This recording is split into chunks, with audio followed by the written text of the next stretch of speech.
They thought they destroyed my life's work. A rare $20,000 plant, but their act of brutal ignorance only made it priceless. You have to understand, I'm not a flashy guy. I don't drive a fancy car. I don't wear expensive clothes. My one obsession, my one true passion, is botany, specifically rare and exotic plants. It's a quiet, patient love. It's watching something grow, nurturing it, understanding its language of light and water. So when my great-aunt I barely knew left me her small house in a quiet, manicured suburb, my first thought wasn't about the property value. It was about the greenhouse. It was old, but perfect. A little glass sanctuary where I could finally give my prized possession the home it deserved. Her name was the Amorphophallus titanum, Stygian bloom. Not just any titanarum, but a genetically unique cultivar I had spent 10 years cultivating from a tiny corm. Its foliage was a deep, velvety, black purple. Its structure more elegant than any I'd ever seen. To a normal person, it was a big, weird plant. To the right collector, she was a $20,000 masterpiece. To me, she was my life's work. Moving her was a military operation, a climate-controlled van, a week of sleepless nights. But we made it. I was a new face in a new town, a black man in a neighborhood that seemed to have been painted exclusively in shades of beige and passive aggression. But I had my work, and I had my empress in her new glass palace. The first week was quiet. I got looks, of course. The polite, lingering kind of stares from behind curtains as I carried in boxes of specialized soil and horticultural charcoal. I tried to be friendly. I waved at a woman meticulously pruning her rose bushes, a Mrs. Gable, according to the name on her mailbox. She just squinted at me, her lips tightening into a thin line before she turned her back. Fine. I wasn't here to win a popularity contest. I was here for the peace and the light. The first visit from Officer Miller was on a Tuesday. Mrs. Gable was watering her lawn, her eyes fixed on my greenhouse. Miller's cruiser rolled to a stop right in front of my driveway. He was a big man, with a sunburned neck and the kind of flat, unimpressed eyes that seemed to have judged you before you even opened your mouth. He strolled up my walkway like he owned it. "Afternoon," he said, his hand resting on his belt. "We got a call. A neighbor was concerned about unusual gardening activities." I wiped my hands on my jeans. "Unusual? I'm a botanist. I'm just setting up my greenhouse." He craned his neck, trying to peer through the steamed-up glass. "Right, a botanist. What kind of plants you growing in there that you need a whole special house for?" The question was laced with a thick, syrupy suspicion. "Mostly rare tropicals," I said, keeping my voice level. "The pride of my collection is an Amorphophallus titanum." He just stared at me blankly. "A what?" "It's a very rare, very valuable flower," I explained, trying to sound helpful, not condescending. "It takes over a decade to bloom." He grunted, his gaze sweeping over my yard, my house, and finally me. "Uh-huh. Well, just keep it legal, botanist. This is a quiet neighborhood. We like to keep it that way." He turned and walked back to his car without another word. The message was clear. I was on his radar. 2 days later, he was back. This time he didn't bother with pleasantries. He parked his car half on the curb and strode directly to my front door, his partner standing silently by the cruiser. I was on the porch, misting a fern. My heart hammered against my ribs. "We got another tip," he said, his voice hard. "Smell of strange chemicals. Suspicious deliveries. I need to see what's in that greenhouse." "Officer, with all due respect, you can't just—" "I'm not asking," he interrupted, stepping past me and heading for the greenhouse. Panic seized me. "You need a warrant for that." "That is my private property." He stopped and turned slowly, a smirk playing on his lips. "Son, your private property is a glass box visible to the whole world. Now are you going to show me, or am I going to have to make this difficult?" My mind raced. I hadn't done anything wrong. Maybe if I just showed him, he'd see it was just a plant and leave me alone. Reluctantly, I led him to the greenhouse door and opened it. The warm, humid air, fragrant with damp earth and chlorophyll, washed over us. There she was, in the center of the room, her massive single leaf reaching gracefully toward the ceiling. She was magnificent. Miller's eyes narrowed. He walked around the large, custom-built pot, his boots scuffing the clean floor. He poked one of the smaller leaves with a thick finger. "So this is it? This is your $20,000 weed?" he sneered. "It's not a weed. It's—" I started, but my voice trailed off. He wasn't listening. He wasn't there to understand. "Looks like a good place to hide things," he said, tapping the side of the ceramic pot with his baton. "Big pot like this. Please," I begged, my voice shaking. "Please, don't touch it. It's incredibly delicate." That was the wrong thing to say. A cruel light flickered in his eyes. It was the look of a man who had been given a green light. "Delicate, huh?" he said softly. He raised his baton. The first strike was a sharp, sickening crack. He brought it down right on the main stem. It didn't snap clean. It splintered, the deep purple flesh tearing open. I lunged forward with a cry, but his partner grabbed my arm, holding me back. "Stop! What are you doing?" I screamed, struggling against the grip. Miller ignored me. He swung again and again. He was a man possessed, smashing the stem into pulp, shredding the priceless, irreplaceable foliage. He beat the plant until it was a mangled heap. Then, breathing heavily, he turned his attention to the pot. With a final, furious grunt, he shoved it over. It crashed to the floor, shattering into 100 pieces. The specialized soil, the perlite, the charcoal, and the massive 10-year-old core my life's work spilled across the floor in a dead, messy pile. He stood over the wreckage, panting, a triumphant look on his face. He kicked at a piece of the shattered comb. "Just some overpriced dirt," he spat. My vision swam. The air was knocked out of my lungs. All I could do was stare at the corpse of my beautiful empress. Miller took a step back, surveying his destruction. He then pointed his baton at the tangled mess of roots and specialized nutrient pellets I used. "Well, well, what do we have here?" he sneered, pulling out his handcuffs. "Looks like my tip was good after all." My brain short-circuited. I couldn't form a sentence. All I could manage was a choked, sputtering sound. "What? No, they're slow-release fertilizer pellets. It's a custom blend for the specific soil pH." Miller just laughed, a harsh, ugly sound that echoed in the glass confines of my ruined sanctuary. He yanked my arms behind my back, the cold metal of the handcuffs biting into my wrists. "You can tell your whole sob story to the judge. Custom blend." I like that. His partner finally moved, grabbing a handful of the pellets and soil from the floor and dropping them into an evidence bag with a theatrical flourish. He didn't even bother to separate them from the dirt and broken pottery. "You can't do this," I whispered, the fight draining out of me, replaced by a cold, hollowing dread. "This is insane." "What I can't do," Miller said, his face inches from mine, his breath smelling of stale coffee, "is let drug dealers set up shop in my town. You thought you could just move in here with your weirdo plant and your special soil, and nobody would notice?" He shoved me forward, out of the greenhouse and into the blinding afternoon sun. The world seemed to move in slow motion. Neighbors were on their lawns now, drawn by the commotion. I saw Mrs. Gable standing by her perfect rose bushes, her arms crossed, her face a mask of grim satisfaction. A few others peeked from behind their curtains. No one looked shocked. No one looked concerned.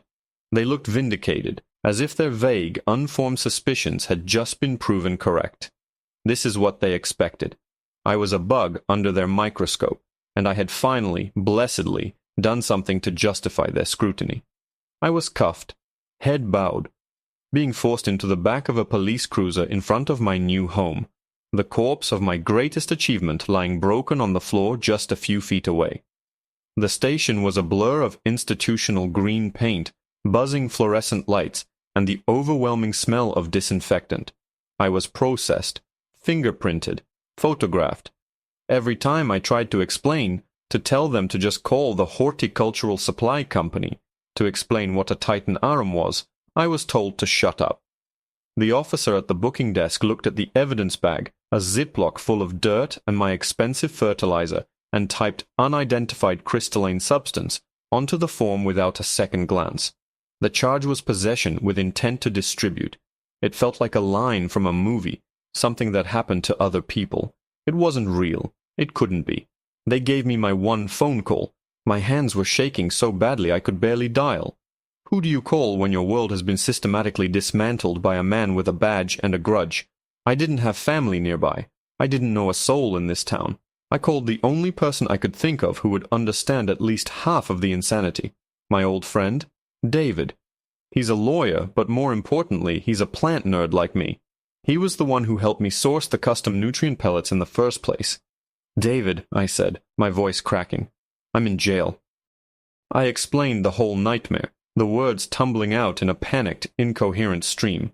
The new house, Mrs. Gable, Officer Miller, the destruction of the Stygian bloom, the shattered pot, the fertilizer pellets being treated like a brick of cocaine. There was a long silence on the other end of the line. "Stay calm," David said finally, his voice tight with controlled fury. "Don't say another word to anyone. I mean it. Not a single word. I'm on my way." They put me in a holding cell. The metal bench was cold. The air was thick with the ghosts of 1,000 other miserable nights. I sat there, my head in my hands, and for the first time, I cried. Not for the arrest, not for the humiliation. I cried for my plant. 10 years of patience, of careful watering, of monitoring humidity levels and soil composition. 10 years of love and dedication, watching her grow from a corm the size of a potato into a majestic living sculpture. All of it undone in 30 seconds by a bored, cruel man with a baton. He didn't just destroy a plant. He destroyed a part of me. Hours crawled by. The bravado and anger I felt earlier had curdled into a thick, heavy despair. They had me. A cop's word against mine. A bag of unidentified crystals found at my feet. It was my worst nightmare realized. Being in the wrong place, at the wrong time, with the wrong skin color. Then I heard footsteps echoing down the hall. Not the heavy tread of a cop's boots, but the sharp, determined click of dress shoes. It was David. He wasn't wearing his usual casual clothes. He was in a full suit, his jaw set like stone. He looked less like a friend coming to post bail and more like a general arriving at a battlefield. He came right up to the bars. "Are you okay?" "No," I croaked. "David, he destroyed her. He smashed her to pieces and said my fertilizer was drugs. How can I possibly fight this?" "We're going to fight it," he said, his voice low and intense. "Now I need you to focus. I've been on the phone for the last 3 hours. Tell me the exact full name of those nutrient pellets." I looked at him, confused by the question. What does that matter? It matters more than anything else right now. The name, exactly as it was on the invoice. I dredged it from my memory. AgriSynth XR7 time-release horticultural pellets. It was a custom order. A strange, cold smile crept onto David's face. It wasn't a happy smile. It was the kind of smile that promised ruin. "That's what I thought," he said. "Those aren't just fertilizer, are they? They're a proprietary, patented formula. AgriSynth is famous for it. They embed each pellet with a non-toxic, bioinert polymer microdot, a chemical fingerprint that's unique to every single batch." I just stared, my exhausted brain struggling to keep up. "A what?" "When I got off the phone with you," David continued, leaning closer to the bars, his eyes glinting under the harsh light, "I didn't call a bail bondsman. I called the general counsel at AgriSynth International. Turns out a multi-billion-dollar corporation with a massive R&D budget gets extremely twitchy when a police department in some podunk town publicly accuses their flagship product of being a Schedule I narcotic. It's bad for their brand. They're flying in their head of litigation from New York. Her plane lands in 45 minutes. It was like watching a switch being flipped. The atmosphere in the little police station went from smug indifference to quiet, creeping panic in the span of an hour. The lawyer who arrived wasn't some local attorney. She was a woman named Ms. Jennings who radiated an aura of expensive, razor-sharp competence. She didn't look at me or David at first. She walked straight up to the booking sergeant, a man who had earlier treated me with the bored contempt of someone scraping gum off their shoe, and placed a leather-bound portfolio on his desk. "I'm Evelyn Jennings, senior counsel for AgriSynth International," she announced. her voice calm, but carrying the unmistakable weight of authority. "I understand you have some of our property in your evidence locker. We'd like it back. Immediately." The sergeant blinked, looking from her to the bewildered-looking police chief who had suddenly materialized. "Ma'am, that's evidence in an ongoing narcotics investigation." Ms. Jennings gave a thin, humorless smile. "There is no investigation. What you have is a bag of our patented XR7 horticultural pellets, which your Officer Miller has confused for a controlled substance. An error, I'm sure. One that my client is very keen to see rectified before the markets open tomorrow morning, and news of this misunderstanding affects our stock price." The chief, a balding man named Russo, who looked like he'd rather be anywhere else on Earth, stepped forward. "Now hold on.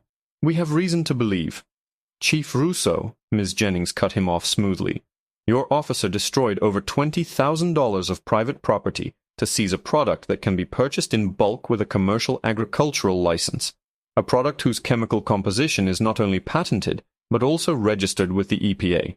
We have a team from a private lab en route to test the sample from your evidence bag. If they find so much as a single molecule that isn't on our registered formulas manifest, I will personally apologize." However, she paused, letting the silence hang in the air. "If, as I suspect, it is exactly what we say it is, Agrisynth will be pursuing damages against this department and Officer Miller personally for product defamation, slander, and tortious interference. Not to mention the civil rights lawsuit my colleague Mr. Chen here," she gestured to David, "is no doubt already drafting." You could practically hear the gears grinding to a halt in Chief Russo's head. The simple narrative of suspicious outsider is a drug dealer had just been torpedoed by corporate lawyers and patent law. He looked at Officer Miller, who was standing in the doorway of his office looking pale under the fluorescent lights. The smirk was gone, replaced by a sullen, defensive scowl. "They released me within the hour. The charges were dropped, pending further analysis of the evidence. It was a weak attempt to save face, and everyone knew it." As David and I walked out of the station into the cool night air, Ms. Jennings fell into step beside us. "Mr. Washington," she said, her tone all business, "Agrisynth would like to formally apologize for the role our product inadvertently played in this regrettable incident. We will, of course, be covering all of Mr. Chen's legal fees." "Thank you," I said, still dazed. I can't believe he just destroyed it. My plant." Her expression softened for just a fraction of a second. "The destruction of your property is a separate matter, one I strongly encourage you to pursue with Mr. Chen. Our focus is on the defamation of our product, and on ensuring Officer Miller understands the consequences of his botanical ignorance." There was a glint in her eye that told me Miller's bad day was just getting started. The next few days were surreal. David filed a formal complaint and a notice of intent to sue the city. The story got picked up by a local news blogger, then a regional paper. The headline was gold. "Cop destroys $20,000 plant in botched drug bust, mistakes fertilizer for narcotics." The narrative they had tried to build around me, the shady newcomer, was falling apart, replaced by a story of incompetence and abuse of power. I spent most of my time trying to salvage what I could. The greenhouse was a wreck. I swept up the shattered remains of the custom pot. I carefully gathered the tattered, bruised leaves of the Stygian bloom. The corm, the heart of the plant, was bruised and split, but maybe, just maybe, it wasn't completely dead. I cleaned it gently, treated it with antifungal powder, and repotted it in a temporary container. It was a Hail Mary, a desperate hope. A week later, I was sitting in David's office when his secretary buzzed him. "Chief Russo and Officer Miller are here to see you." My blood ran cold. David just nodded.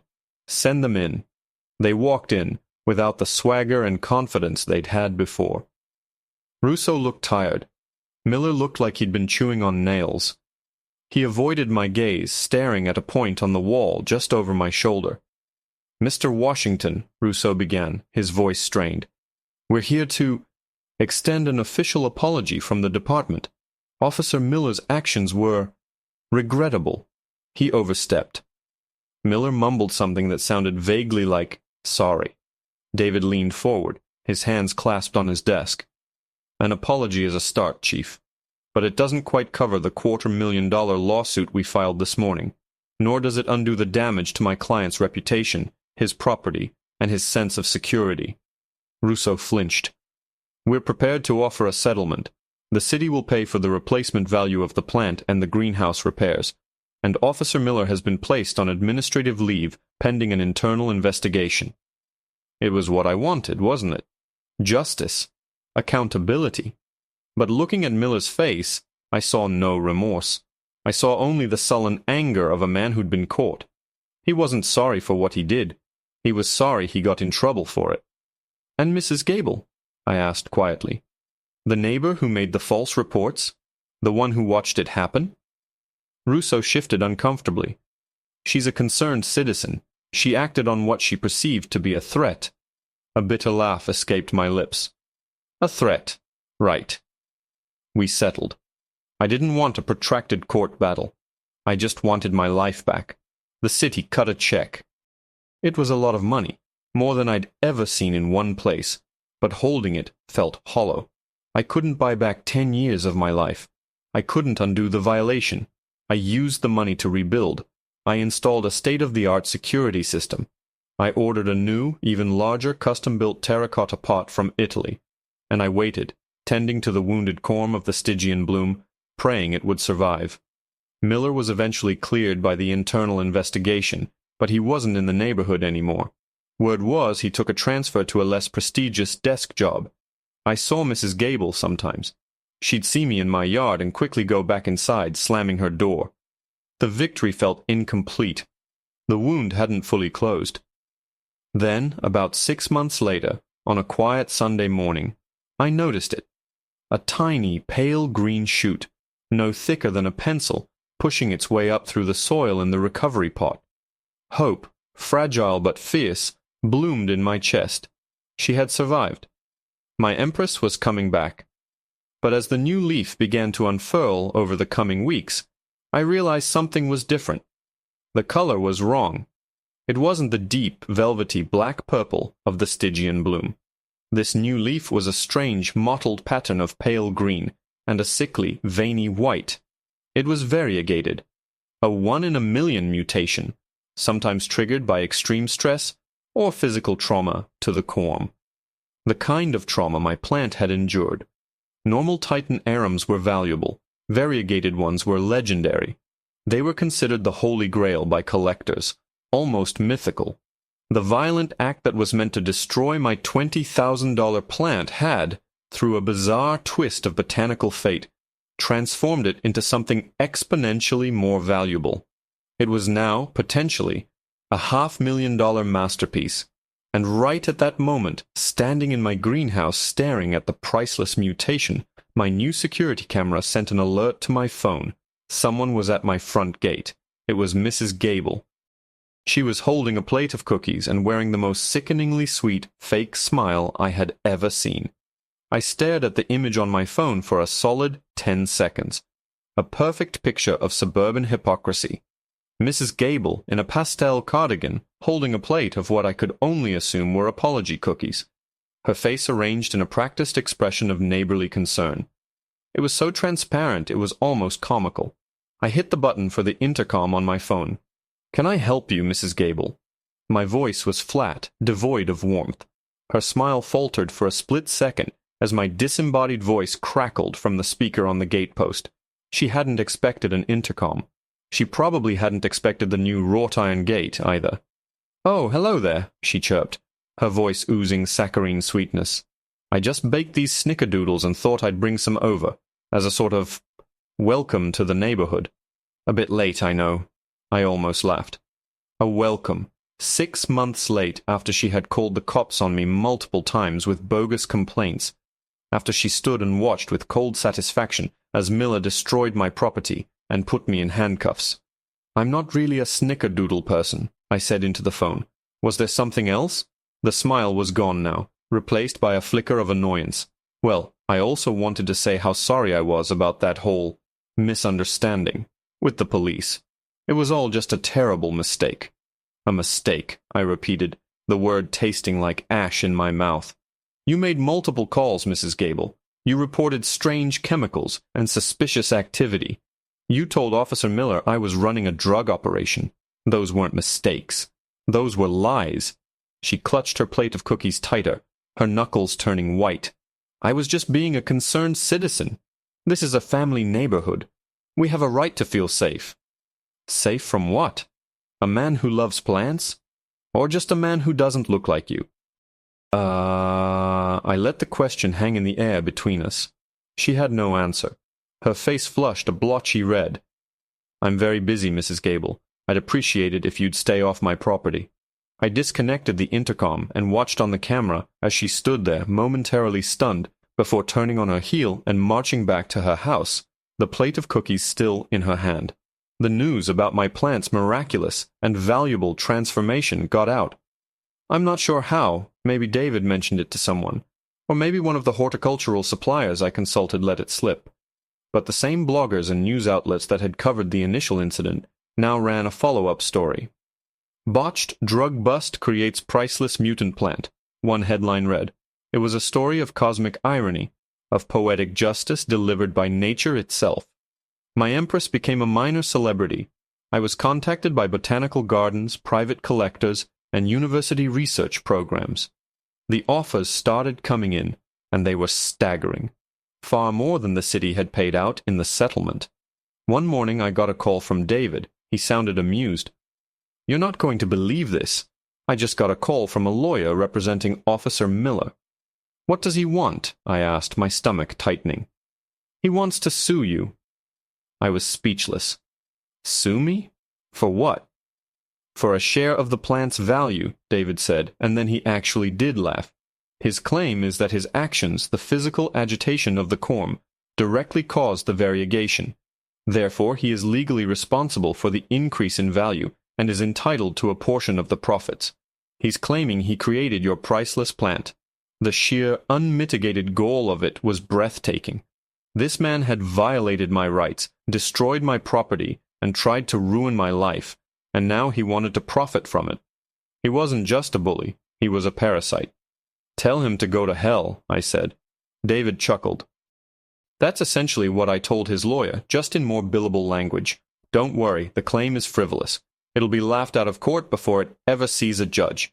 But it tells you everything you need to know about the man, doesn't it? It certainly did. He hadn't learned a thing. In his mind, he was still the hero. He had found the drugs, even if they turned out to be a priceless botanical specimen. The incident with Miller was the final piece of the puzzle. It crystallized my decision. I had offers to sell the plant, offers that would have let me walk away from this town and never look back. But selling it felt like letting them win. It felt like letting Miller's violence and Mrs. Gable's prejudice define the story of my empress. I didn't sell her. I accepted an offer from the largest botanical conservatory in the state. They weren't buying her. They were acquiring her on a long-term loan for their permanent collection. They built a brand-new, state-of-the-art enclosure for her, a place where she would be safe, admired, and cared for by the best experts in the world. And as part of the deal, I insisted on one very specific condition. The grand unveiling was a huge event. Media, local dignitaries, and plant lovers from all over the country were there. I stood next to the enclosure as the director of the conservatory gave his speech, and then he gestured to the polished brass plaque on the wall next to the glass. This remarkable specimen, the Amorphophallus titanum variegata Miller's folly, represents a true miracle of nature, he announced. The name echoed through the massive atrium. Miller's folly. That was my condition. The plant's new cultivar name was officially registered. It would be called that in every scientific journal, every news article, every textbook that ever mentioned it, for the rest of time. His name would be forever tied not to an act of heroism, but to an act of ignorant, bigoted destruction that backfired in the most beautiful way imaginable. His legacy wasn't a bust. It was a blunder. His folly. I never saw Miller again, but I heard he left the force not long after his lawsuit was summarily dismissed. Mrs. Gable put her house up for sale a few months after the unveiling. I guess being known as the woman who tried to get the owner of the famous Miller's Folly arrested didn't do much for her social standing. I still live in the house. It's my home. The greenhouse is full again, thriving with new life. I don't need a single $20,000 plant to define my passion anymore. My work is my peace. Sometimes I drive into the city and visit the conservatory. I stand in front of the enclosure and look at her. The variegated leaves are larger now, a stunning mosaic of green and white, reaching for the light. She is more beautiful than ever. A living testament not to what was destroyed, but to what can endure. They tried to bury me, but they didn't know I was a seed, and they had no idea what kind of garden I was about to grow.